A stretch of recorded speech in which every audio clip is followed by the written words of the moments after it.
My name is Savannah Blake. I am a 26-year-old sergeant in the United States Marine Corps specializing in logistics and tactical planning. And the last time my sister Fallon looked me in the eye, she told me that some people are born to build empires while others are born to bleed for them. She said this while adjusting a Cartier love bracelet on her wrist, its 18-karat yellow gold glimmering under the recessed LED lighting of her $3 million penthouse in Palo Alto. At 29, Fallon is the celebrated golden girl of Silicon Valley, the tech entrepreneur who just secured $12 million in series of funding for her predictive analytics startup, Ethelgard. In the polished video she just uploaded to her 300,000 followers, she stares into the lens of her iPhone 15 Pro Max with a practiced silky purr, claiming that I have always been unstable. She tells the world that the military didn't break me but simply gave me a weapon to use against the people who actually built something. Her smile is a flash of $4,500 porcelain veneers, a perfect architectural marvel that masks the rot underneath. She wants the world to believe I am just the girl who couldn't handle the shadow of her success, a disgruntled soldier unable to cope with the reality of her brilliance. But Fallon forgets one thing about Marine Corps logistics. We are trained to see the entire battlefield, to track every moving part, and to identify the exact moment a supply chain or a reputation becomes vulnerable. I have spent the last 18 months in high-pressure environments where a single miscalculation in a manifest or a tactical delay costs actual lives, not just venture capital. While she was sipping a $24 artisanal oat milk latte at a cafe on University Avenue, I was managing the movement of millions of dollars in equipment through hostile terrain where the dust gets into your lungs and stays there. The contrast between us has always been the fuel for our family's fire. My parents, who own a boutique vineyard in Napa Valley worth approximately $8 million, have always viewed Fallon as the investment and me as the collateral. When I returned from my last deployment, my father didn't ask about the weight I had lost or the tremors in my hands. He asked if I had seen Fallon's feature in Forbes 30 Under 30. He didn't notice the scuff marks on my standard-issue Bates Lights boots, but he could spend 40 minutes discussing the paint depth on Fallon's 2024 Midnight Black Tesla Model S. The injustice of it isn't just the money or the fame. It is the absolute dismissal of my existence as anything other than a foil to her perfection. Fallon thinks her empire is built on code and charisma, but I have seen the ledger she keeps in the dark. I know that her $12 million funding didn't come from pure innovation, but from a series of calculated deceptions and intellectual property theft that would make a JAG officer's head spin. She calls me unstable because she fears the discipline I bring to my revenge.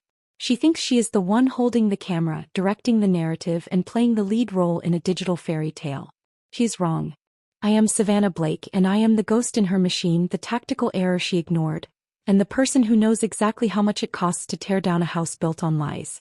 The dismantling of Fallon Blake's empire didn't start with a scream.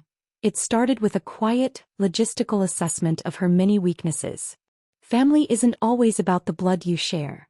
Sometimes, it is about who has the integrity to stand when the truth finally comes out. Now, let me take you back to the moment I realized that being the black sheep meant I was the only one who could see the wolf in the room.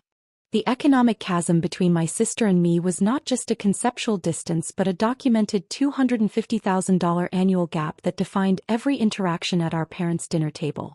While I lived in Spartan military barracks or cramped, third-floor walk-up apartments where the rent hovered around $1,600 a month, I wore a standard-issue Marine Corps combat utility uniform that cost the federal government exactly $94.30.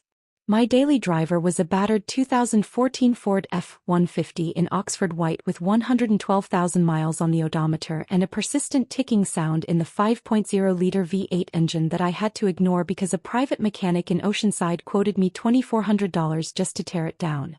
In stark contrast, Fallon resided in a 3,200-square-foot glass-walled penthouse in downtown Denver overlooking the Rocky Mountains, a property that carried a monthly HOA fee alone of $2,800.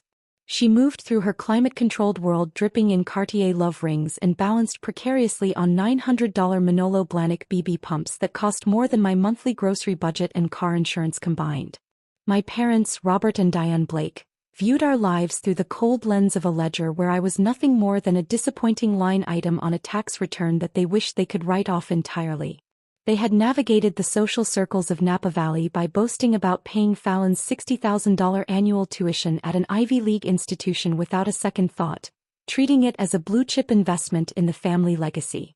Meanwhile, I sat in the back of crowded lecture halls at a state university using the post-9/11 GI Bill, calculating my housing allowance down to the cent to ensure I could afford the textbooks for my logistics and supply chain management courses. To Robert and Diane, Fallon was the visionary pioneer in tech whose every LinkedIn update was treated like a holy scripture, whereas I was merely the one who plays with trucks, a daughter whose service was viewed as a vulgar detour from the path of prestige they had laid out. I remember sitting in their mahogany-paneled dining room during a rare leave, listening to my father describe Fallon's new Series A valuation with the kind of reverence usually reserved for religious icons, while my mother complained that the smell of CLP gun oil on my skin was ruining the bouquet of her $45 bottle of Stag's Leap Chardonnay. They didn't see a sergeant who managed the movement of $12 million worth of tactical equipment through high-threat zones. They saw a failure who refused to sit in an office and generate capital they could brag about at the country club. The injustice of it burned more than the desert sun, a slow simmering resentment that grew every time Fallon checked her gold Apple Watch Ultra and sighed about the stress of managing her 20-person engineering team while I was managing the lives of 40 Marines in conditions she couldn't even fathom. They had spent 26 years convinced that money was the only metric of worth, never realizing that the military hadn't just taught me how to move cargo.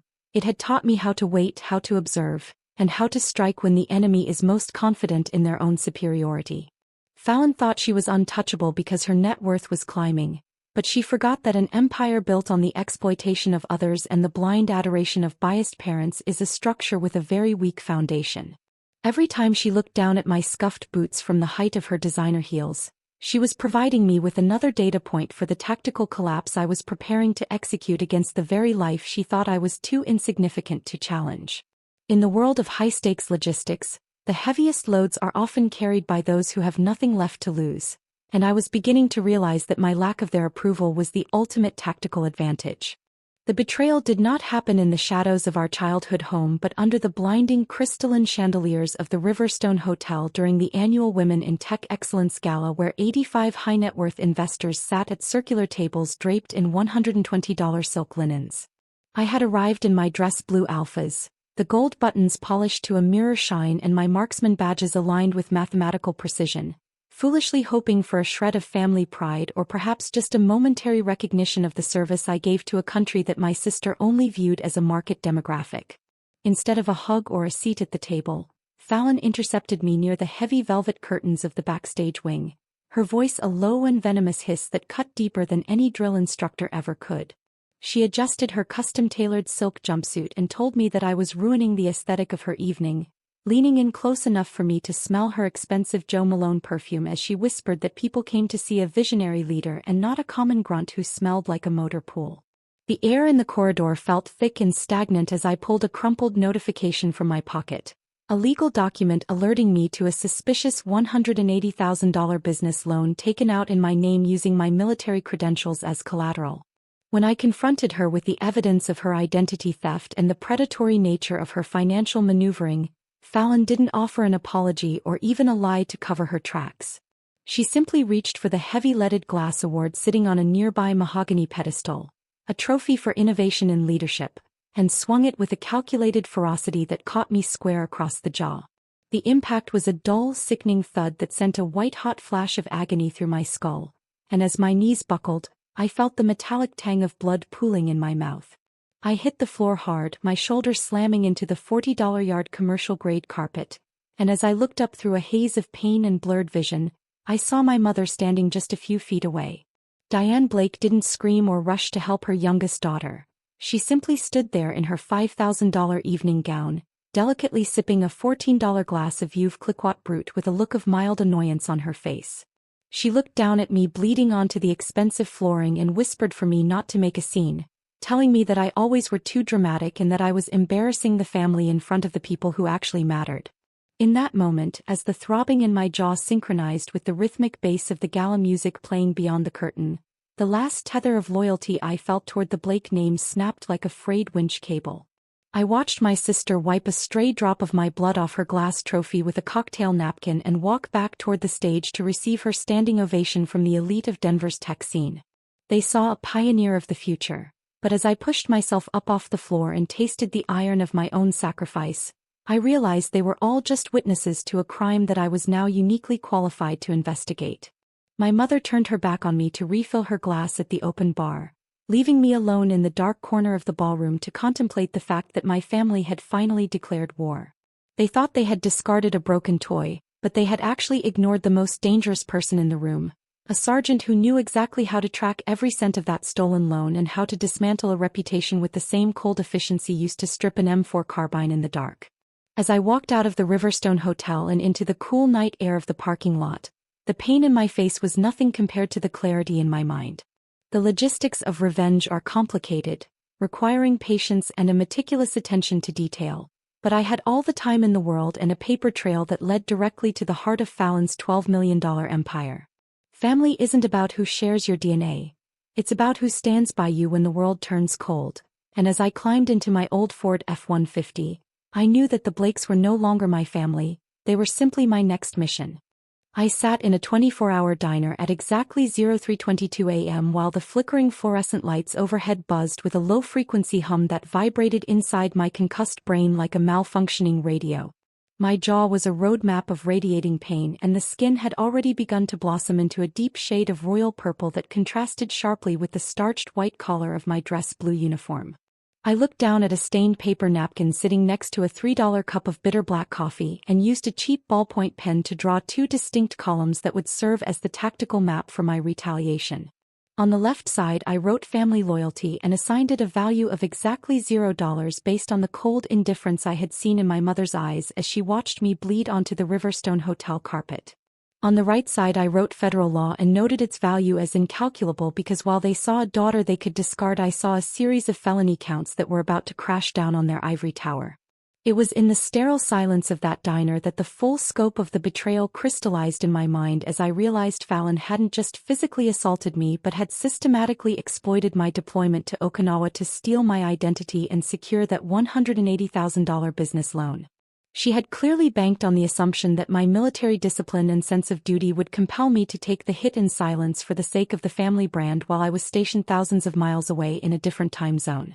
She forgot that Marines are not just trained to follow orders but are experts in counterinsurgency and the meticulous dismantling of asymmetrical threats from within.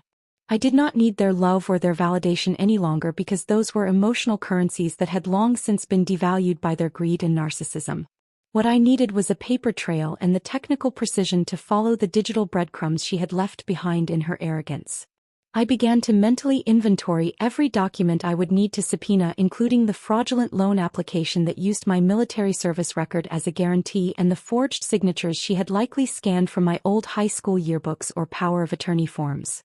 The 3,200-square-foot glass penthouse she called home was built on a foundation of my credit score and my sacrifice while I was managing supply chains in the Pacific.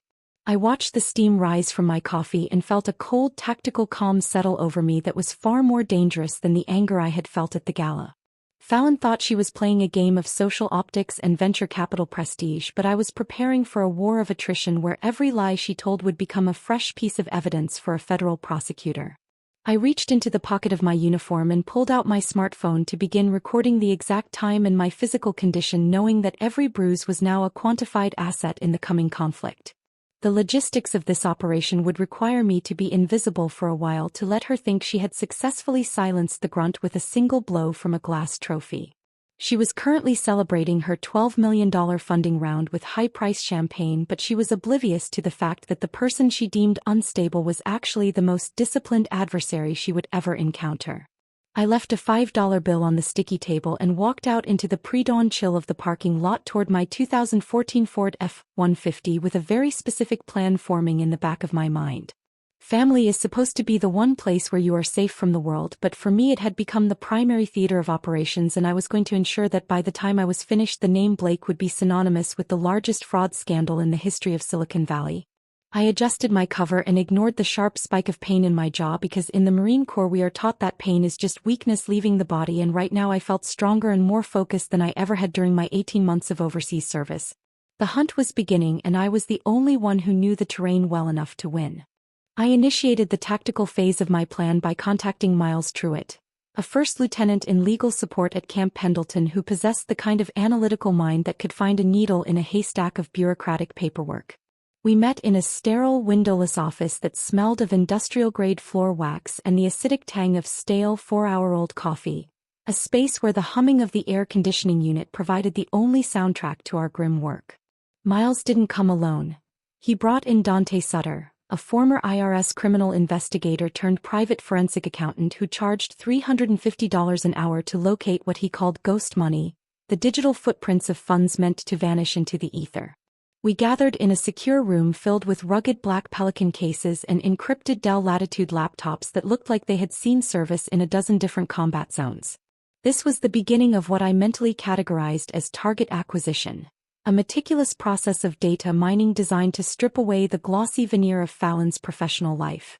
We pulled my official leave and earnings statements from the Defense Finance and Accounting Service and began the grueling task of cross-referencing my military movements with the regulatory filings of her startup, Radiant Arc. The evidence began to pile up inside a 4-inch thick manila folder that sat on the metal desk like a ticking time bomb, filled with high-resolution scans of forged signatures that looked like mine but lacked the subtle muscle memory of a left-handed writer. We found time-stamped metadata proving that documents were electronically signed in a Palo Alto zip code on dates when my GPS logs and command check-ins placed me exactly 8,000 miles away in the humidity of Okinawa. The smoking gun was a detailed record of a $180,000 Small Business Administration loan taken out in my name using my veteran status to secure a lower interest rate and expedited processing. Dante pointed out with a cold, professional smirk that the funds hadn't gone toward payroll or software development, but had been funneled through a series of shell companies to pay for the initial lease on Fallon's downtown Denver penthouse and a $20,000 deposit on her Tesla. As I looked at the spreadsheets, the betrayal felt less like a personal wound and more like a tactical opening in an enemy's flank that I was duty-bound to exploit. My sister had treated my life as a resource to be harvested, assuming that a sergeant in the Marines would never have the resources or the audacity to hire someone like Dante or gain the ear of a JAG officer like Miles. She saw me as a grunt who understood only physical force, but as we sat in that room surrounded by the digital wreckage of her lies, I realized I was holding the coordinates for her entire world's destruction. The contrast between her $15 cocktails and the $350 hourly rate I was now paying to dismantle her life was a price I was more than willing to pay. We weren't just looking at a family dispute anymore. We were looking at wire fraud, identity theft, and the fraudulent use of federal veteran benefits, which carried a weight that no amount of series of funding could ever lift. I watched Miles highlight a specific line of code in the loan application and felt a sense of predatory satisfaction that I hadn't felt since I was first promoted. Fallon thought her Golden Girl status made her invincible, but she was about to learn that in the world of logistics and law, once you lose the paper trail, you lose everything. I closed the manila folder and looked at Dante, telling him to keep digging until he found the bottom of the hole she had dug for herself, because I wanted to make sure that when I finally moved, there wouldn't be enough of her empire left to fill a footlocker. Family is who stays when the truth comes out, and as the fluorescent lights flickered above us, I knew that I was the only one left standing on the right side of the law. The sun was a punishing 88 degrees, reflecting off the surface of the Cherry Creek Reservoir with a blinding intensity that made the white canopy of the chartered yacht look like a bleached bone against the Colorado sky. Fallon was in her element, hosting an exclusive investors' yacht brunch for 50 high-net-worth individuals who were currently nibbling on $45 avocado toast points topped with microgreens and Himalayan sea salt. My sister looked every bit the Silicon Valley visionary in a $1,200 white linen power suit from Theory, her hair perfectly coiffed as she gestured with a flute of expensive champagne and laughed about synergy and the disruptive potential of her latest algorithm. I arrived at exactly 12:15 p.m., the precise moment her keynote address was scheduled to begin, and I did not come dressed for a party. I marched down the pier in my full-service uniform, every crease in my trousers sharp enough to draw blood and my metals polished to a mirror finish that caught the midday sun like tactical signaling mirrors. My back was as straight as a bayonet as I stepped onto the deck, the rhythmic click of my black Corfam shoes on the teakwood silencing the chatter of the crowd who looked at me as if I were a ghost at a banquet. I wasn't carrying a hostess gift or a bottle of wine. Instead, I was hauling a heavy crate containing 50 professionally bound dossiers, each one meticulously compiled with the evidence Dante Sutter and I had unearthed in that windowless office. Fallon's smile didn't just slip. It curdled into a mask of pure, unadulterated terror as she saw the sheer military precision of my approach. I began walking from table to table, placing a dossier in front of every investor with the same methodical focus I used to distribute manifest reports in a combat zone. Each packet contained the Small Business Administration loan documents with the forged signatures, the metadata proving her identity theft, and the bank statements showing that their precious series of funding was being drained to pay for her 3,200 square foot penthouse and her Tesla. The silence that followed was heavy and suffocating, broken only by the sound of 50 people opening the heavy cardstock covers to reveal the forensic destruction of her reputation.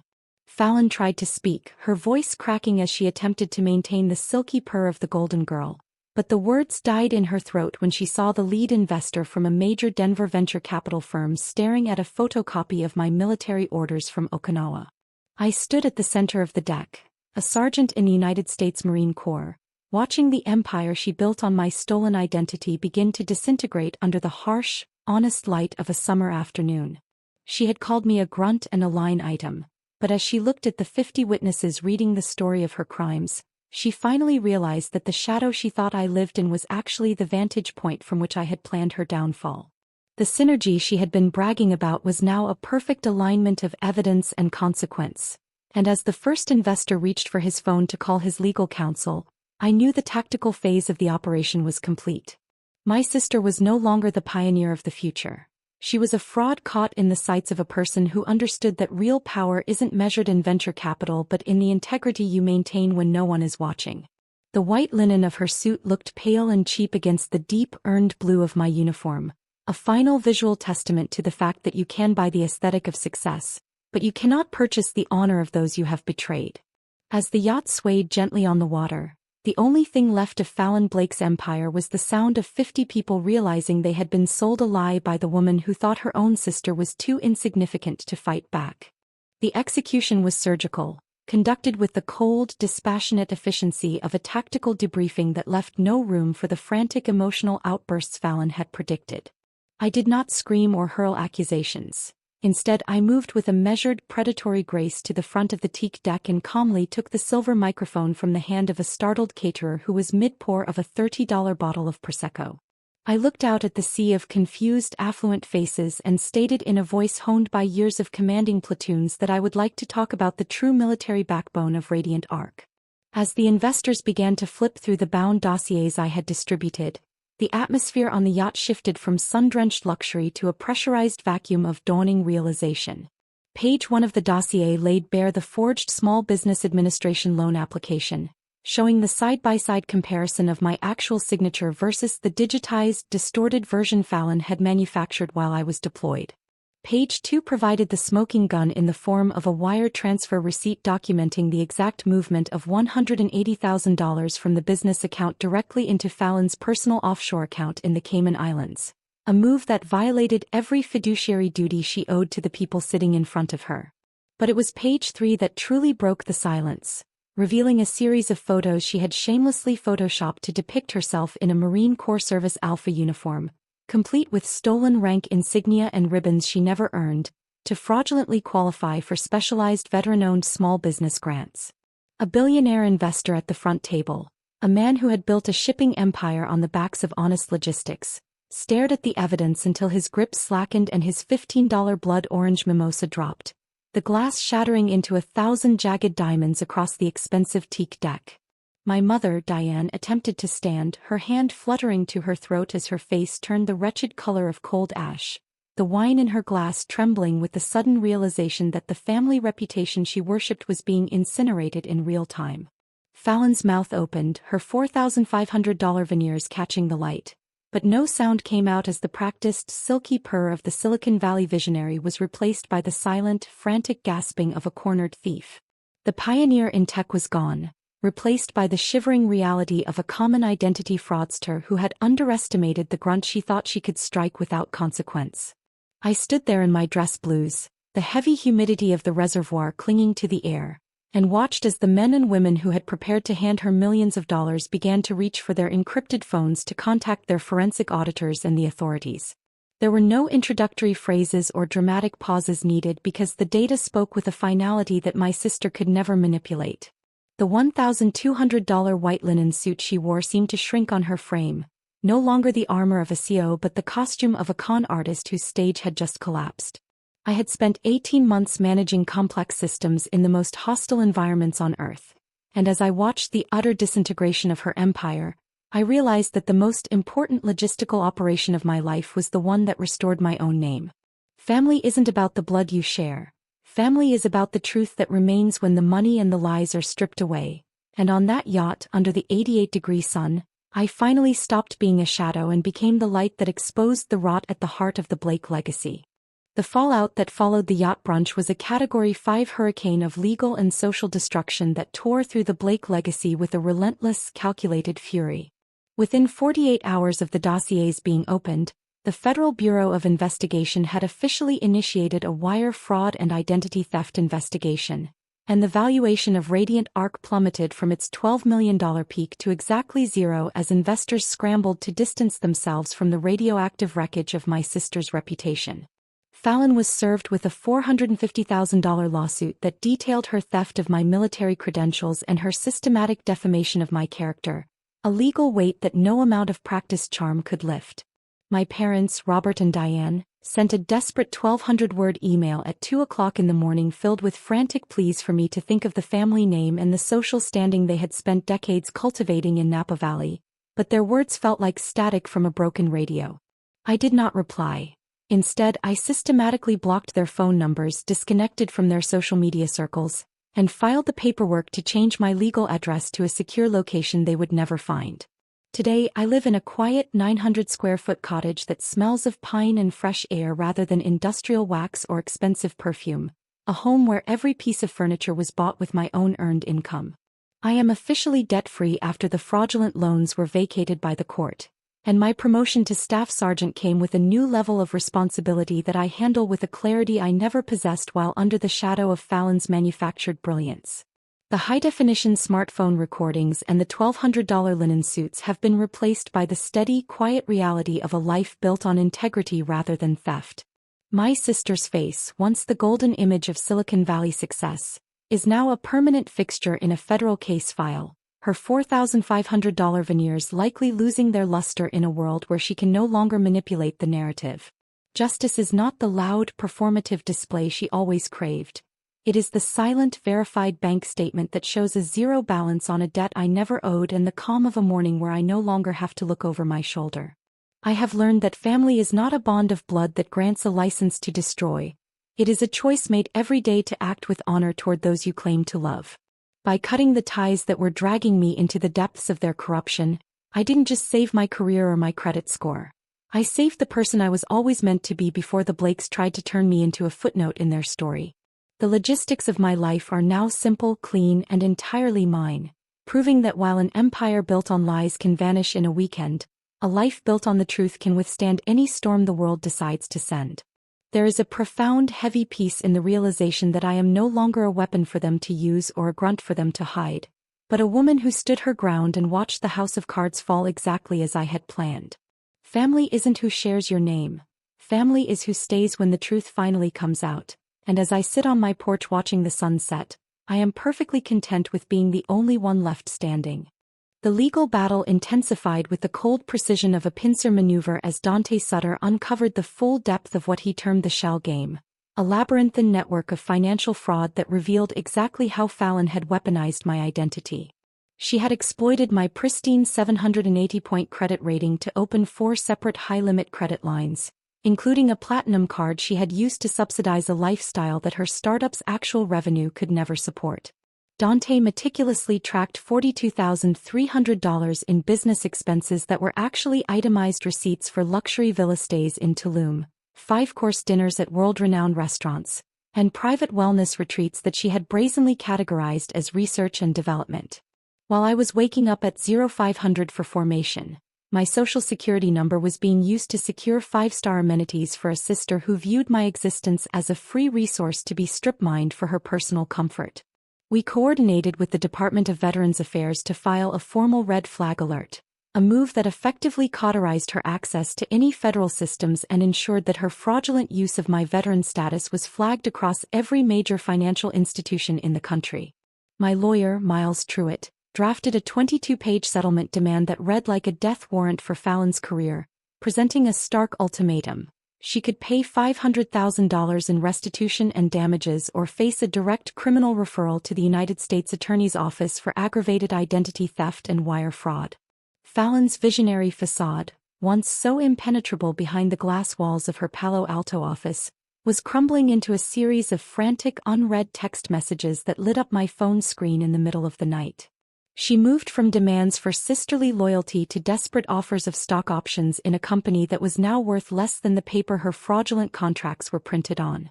I watched the notifications pile up without ever opening them, feeling a detachment that was purely professional, as if I were monitoring the erratic movements of a retreating enemy. My mother attempted to intervene again, calling me from a blocked number to explain that the stress was making Fallon physically ill. But I reminded her that the stress of a potential 10-year federal sentence is a natural consequence of using a sibling as a financial shield. The meticulous nature of Dante's forensic audit meant that every defense she tried to mount was met with a time-stamped, notarized piece of evidence that proved her intent to defraud. She had gambled on the idea that I would be too intimidated by the complexity of her tech world to fight back, never realizing that the Marine Corps had trained me to master complex systems and to hold the line until the objective was secured. As the deadline for the settlement demand approached, the silence from my end was a tactical choice designed to let the weight of her own crimes crush whatever remained of her arrogance. I was no longer the unstable sister or the grunt playing with trucks. I was the architect of a legal fortress that she could neither bypass nor breach. The $450,000 lawsuit was just the beginning of a total systemic collapse that would ensure the name Fallon Blake was scrubbed from the rolls of every prestigious institution she had lied to enter. Sitting in my quiet cottage, I reviewed the final draft of the referral and realized that justice isn't found in a public apology or a tearful reconciliation, but in the absolute and undeniable restoration of the truth. Fallon had built her empire on the theft of my past, but I was currently building my future on the wreckage of her lies. A week after the yacht debacle, a private investigator I had retained for $4,000, a man with 20 years of experience in counter-surveillance, caught my mother and Fallon at an ultra-exclusive $300 plate bistro in Cherry Creek where they were caught on high-resolution lenses plotting to liquidate the family trust to pay off the forged loan before the federal audit could fully take hold. They sat under a heated patio lamp, sipping imported mineral water and whispering about moving assets from my father's vineyard accounts to cover the $180,000 hole Fallon had dug, never realizing that their every word was being documented by a directional microphone hidden in plain sight. I did not hesitate to leak the surveillance photos and the accompanying transcripts to a senior editor at the tech blog TechCrunch, ensuring the story broke during peak morning reading hours when every venture capitalist in the country would be checking their feeds. The resulting headline was a lethal strike that read The Fall of Radiant Arc, Fraud, Forgery and Family Betrayal, a piece that dismantled the last shred of Fallon's professional credibility in exactly 4,000 words of investigative journalism. The board of directors, men and women who only weeks ago were praising Fallon's disruptive vision, moved with the cold efficiency of a corporate firing squad by terminating her position as CEO via a 15-second Zoom call that didn't even allow her time to offer a rebuttal. She was escorted out of her 3,200-square-foot glass office by two burly security guards in front of the 20 employees she had spent years patronizing, and the image of the Golden Girl carrying her life in a $2 cardboard box was a stark contrast to the $1,200 linen suits she used to wear. I watched the live-streamed footage of her exit from the comfort of my own home, seeing her struggle with the weight of her belongings while her designer heels clicked hollowly on the marble lobby floor.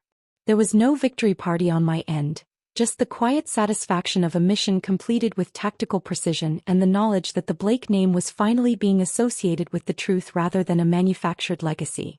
My mother's attempts to bypass the trust's bylaws were immediately flagged by the bank's compliance department, resulting in a temporary freeze on all family assets that left her unable to pay for the very bistro lunch where she had plotted my financial ruin.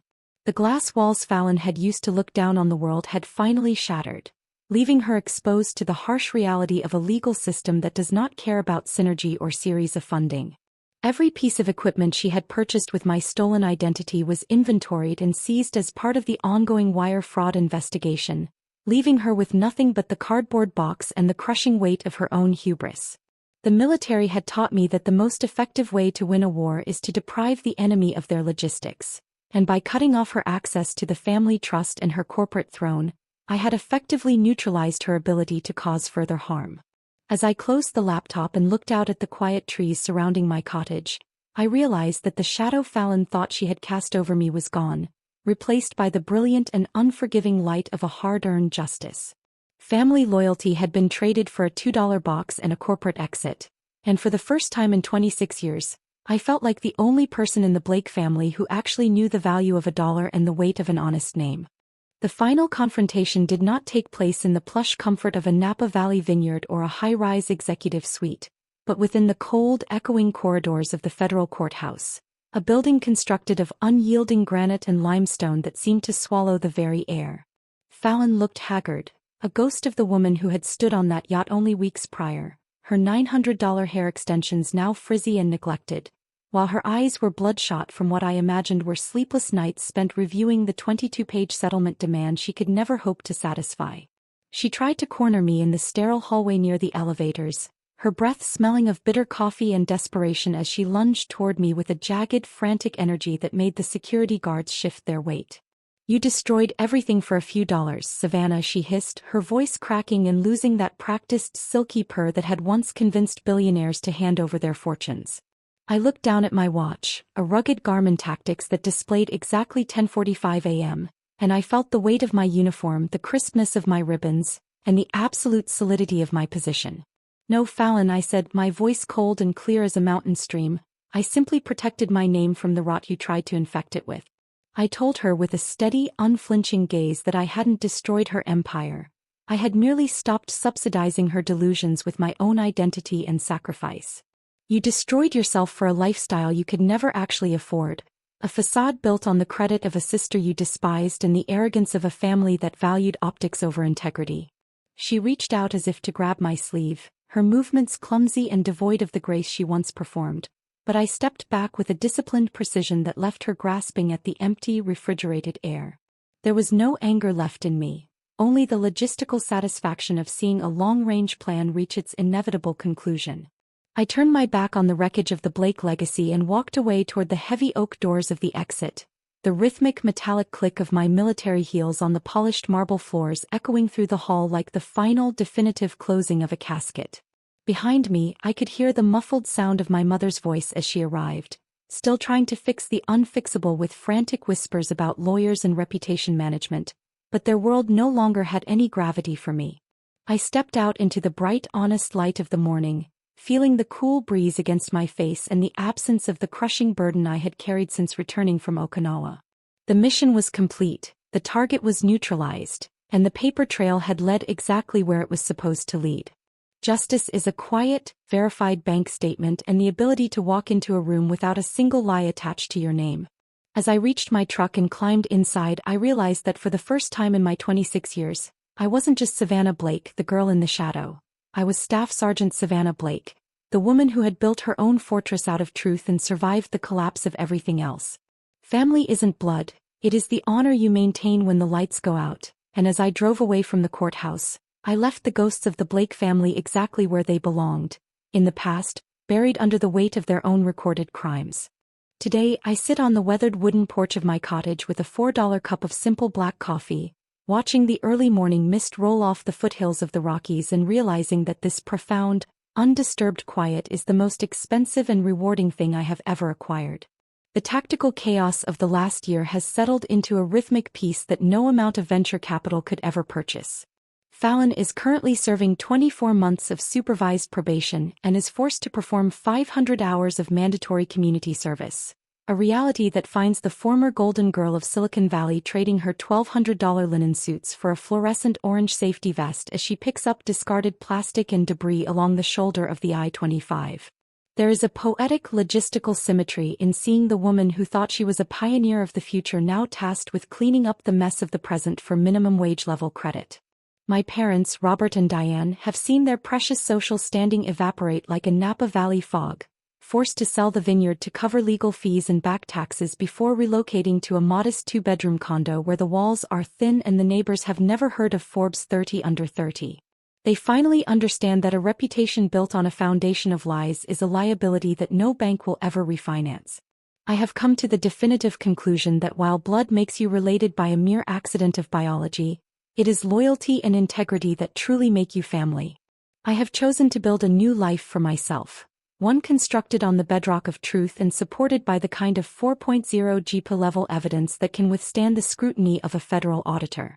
The weight of their expectations and the shadow of their disappointment have been replaced by the solid earned respect of my peers in the Marine Corps and the quiet dignity of a name that I finally own completely. I no longer check my credit score with a sense of dread, nor do I look for my sister's face in the news, because the paper trail of our shared history has been officially closed and archived.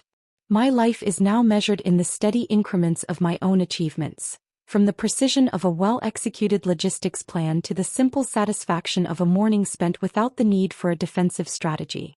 I take a final sip of my coffee, feeling the warmth settle in my chest, and acknowledge that the price of my freedom was high, but the cost of staying in their world would have been my soul. The mission is over, the perimeter is secure, and for the first time in 26 years, I am not just surviving a family.